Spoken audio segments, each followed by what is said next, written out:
Hey everyone, it's Ryan from the College Basketball Place. This is the rundown for the Bracket Buster weekend. We've got a lot of teams playing, a lot of mid-majors trying to make their case as to why they should be in the NCAAs. We've got some of the Big Six teams, a little bit, some of the lower-seeded ones playing each other. They haven't had great seasons, but they've had good enough seasons to get in. They're all on the bubble, and they're all trying to make their case to get in. And a lot of these teams are going to be in your March Madness bracket, so you might as well try and get acquainted with them now, if for no other reason than to try and crush your coworkers and get $20 back or whatever you're going to wind up putting in.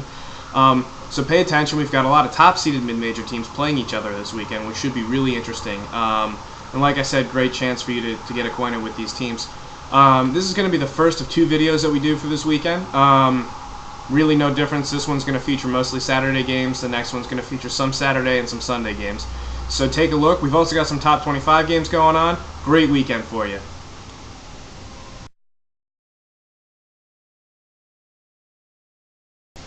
The first game on our agenda is Butler at Davidson. The biggest question mark here is whether Curry will be able to play. He blew his ankle out. Not sure if you saw the 4,000 replays that ESPN showed in slow motion. Way too much information if you ask me. But let's take a look at how their resumes compare. Butler's currently in first in the Horizon League with a conference record of 13-3 and an overall record of 22-4. They've got an RPI of 27, and they're currently ranked 21st in the AP poll and 22 in the coaches poll. Davidson isn't ranked anymore. They've been ranked as high as 20 this season, and they're first in the SoCon League with a conference record of 15-2 and an overall record of 22-5.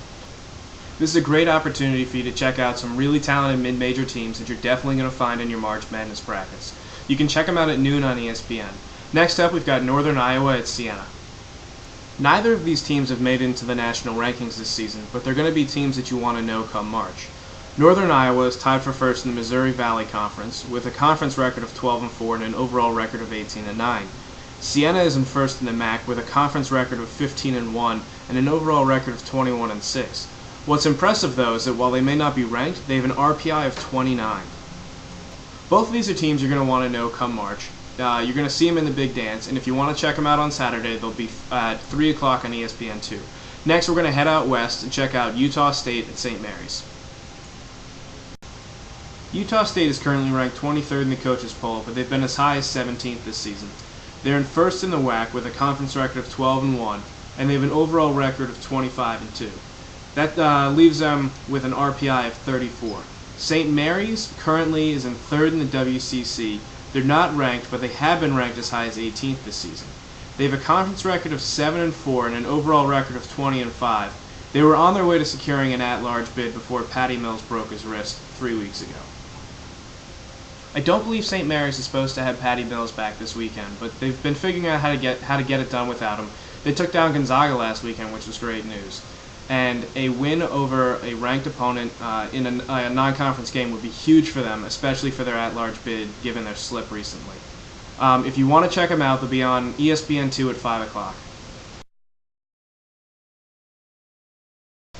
Next up, we've got George Mason at Creighton. George Mason is in second in the CAA, while Creighton is tied for first in the Missouri Valley Conference.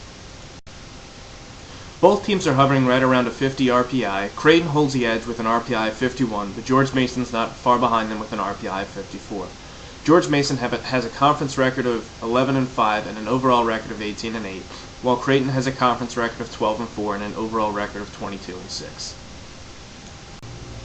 Both these teams stand a legitimate chance of making the NCAA tournament by winning their respective conferences, so it's a great idea to try and get acquainted with them now. If you want to check them out, they'll be on ESPNU at 9:30 p.m. on Saturday.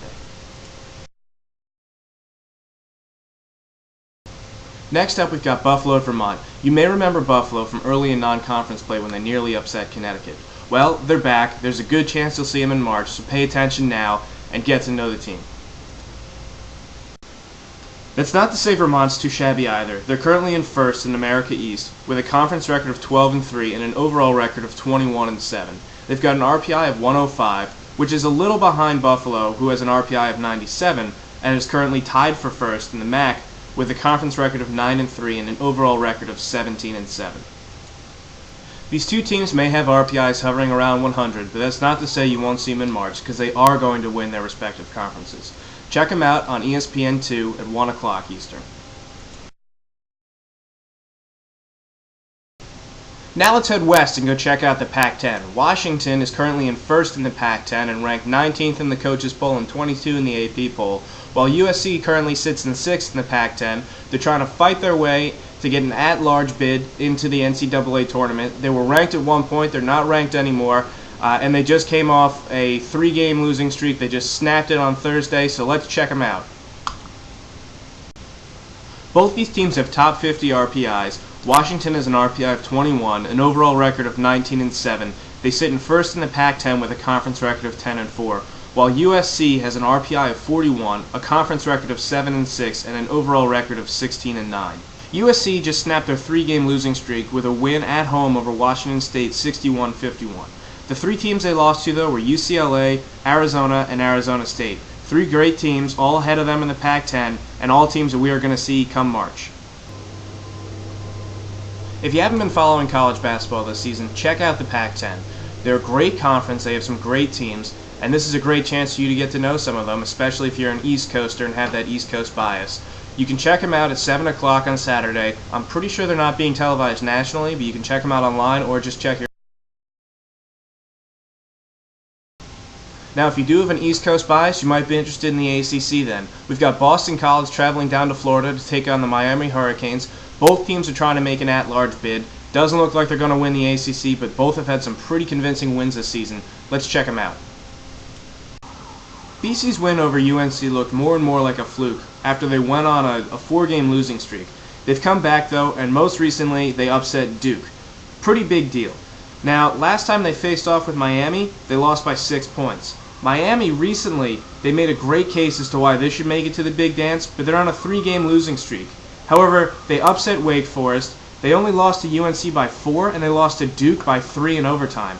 So, hopefully they'll be able to make it as well. Both teams have an RPI right around 50, BC at 50, Miami at 49. Miami has an overall record of 15-10, but a conference record of 4-8, which is probably going to hurt them, but they have the 10th toughest schedule in the country.